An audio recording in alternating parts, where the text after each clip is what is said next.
Inamin na po ng ilan sa o iba sa mga team prosecutor, yung mga abogadong congressman na magiging taga-usig pagdating ng trial dyan sa Senado dun sa impeachment laban kay Sara Duterte, na ang private prosecutor, ibig sabihin mga private lawyers, ay kailangan nila.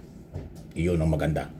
Kasi kung yung mga gunita nung nakaraang buwan pa yata, tinalakay ko na maraming mga magagaling na abogado, criminal lawyer, corporate lawyer, ayan o, talagang maraming silang kaalaman tungkol sa actual trial. Sila po ay nagbo-volunteer katulad ni Attorney Kapunan at yung iba pa dyan. Ngayon, inaamin na po ni Congressman Luistro, Chairman ng Justice Committee. Siya ho ay kasama sa prosecution team, Congressman Jokno, Congresswoman Laila de Lima, maging si Congressman Choa, nagpahiwatig na rin na kailangan nila ang private prosecutor. Ayun. Yan pong pagsasabing ganyan ng mga team prosecutor, hindi po yan nangangahulugang sila'y mahina. Hindi po sila hindi nangangahulugan na mahina ang ebidensya. Hindi rin po nangangahulugan na hindi nila kayang ilaban ang kaso. Yun po yung tatlong mahalaga na dapat nyong alam, kaya nga ibinabanggit ko. Kaya nila sinasabi yan dahil gusto nilang lalong mas malawak ang coordination at pagtutulungan sa paghahanap ng katotohanan, pagpapalabas ng pananagutan, kasi yun po ang importante. Responsibility and accountability sa kahit sinong government official. At yan ang purpose ng taga-usig. Patunayan ang nakita nilang ebidensya na totoo. Patunayan ng mga testigo na totoo ang mga nangyari. Graft in corruption, betrayal of public trust sa Office of the Vice President at mismong sa Vice President ng bansa. Yan po yun. So ang mga private prosecutor, mga private lawyer na bihasa, ibig sabihin sanay sa trial, yan po'y makakatulong ng malaki. Kung hindi man sila aktual na papayagan ng impeachment court na mag-participate sa question and answer or debate, pero yung kanilang suporta, kanilang input, kanilang kaalaman, karanasan sa pagbibigay ng suporta sa individual congressman prosecutor, malaking tulong. Kasi ganito po yan. Naipaliwanag ko na dati pero ulitin ko lang para lang ma-justify gaano kahalaga ang private lawyer, prosecutor, kung paano sila makakatulong.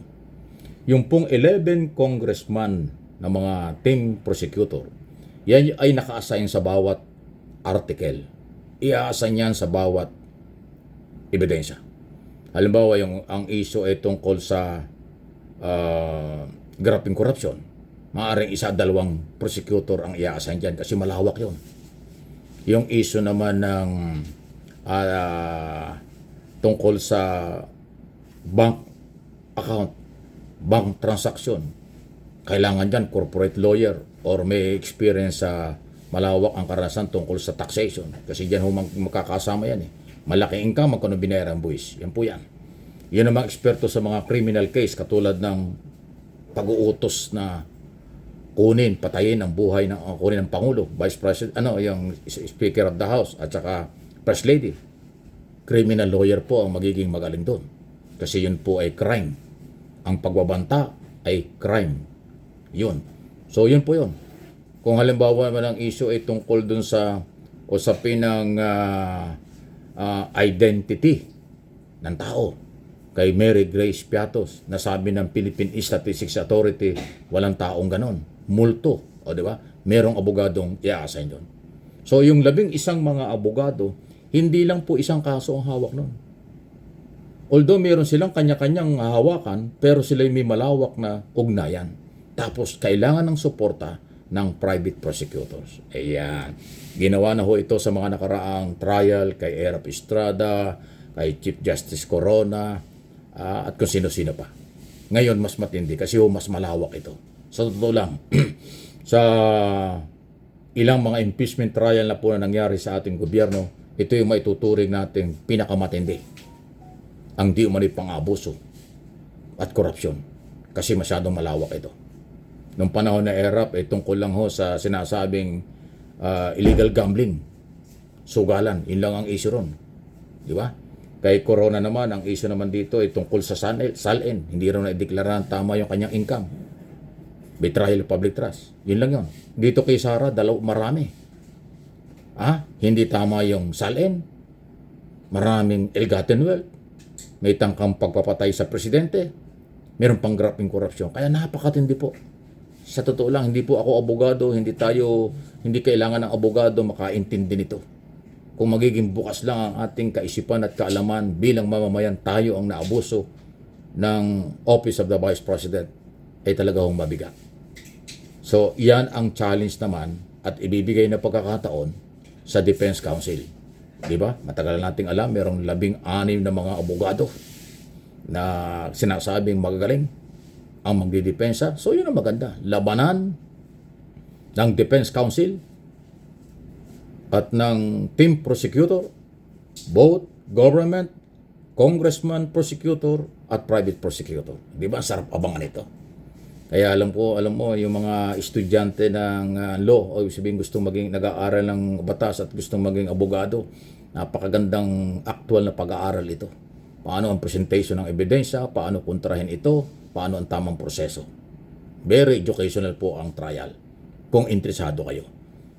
Pero kung halimbawa sarado ang isip na kayo ay ang iniisip ngayon, dismissal na ito, o sarado ang isip na, na ito, guilty na ito, wala kayong matutunan. Ang paglalatag ng ebidensya, paano ito kontrahin ng defense team, yun po yung kaabang-abang. Kumbaga sa yun ang magpapasarap at magpapatunay sa ating kanya-kanyang mga opinion at conclusion. Yung actual trial. Kaya mahalaga huwag nating iwan ito. Kasi kaya controversial yan, kaya dapat natin bantayan. Hindi lang ebidensya ng magkabilang panig, hindi lang testigo ng magkabilang panig ang ating babantayan. Yung kung papaano ang trato, treatment, anong gagawin ng 24 senador. Yun po ang mahalaga Kasi kahit anong lakas ng ebidensya, kung bulag ang mga judges, walang mangyayari. Kahit naman sabihin, merong ebidensya or walang ebidensya at napatunayan ng defense team na walang ebidensya, kung bulag din ang mga judges, wala rin mangyayari. Kaya pinakamahalaga pa rin ay kung ano ang magiging pananaw at makikitang ebidensya ng senador judges. Pero dahil diyan, mamamayang Pilipino pa rin po ang pwede hong manggising, magsalita, mag-react, mag-comment base sa ating nakikitang araw-araw na magiging performance ng lahat ng senador judge, ng team prosecutor, or ng defense team. Lahat yan sisilipin natin. Ganun lang naman yun. Di ba?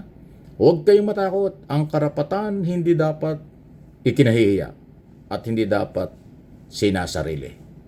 Sabihin sa tamang pamaraan at tamang lugar. Please like, share, subscribe, and follow.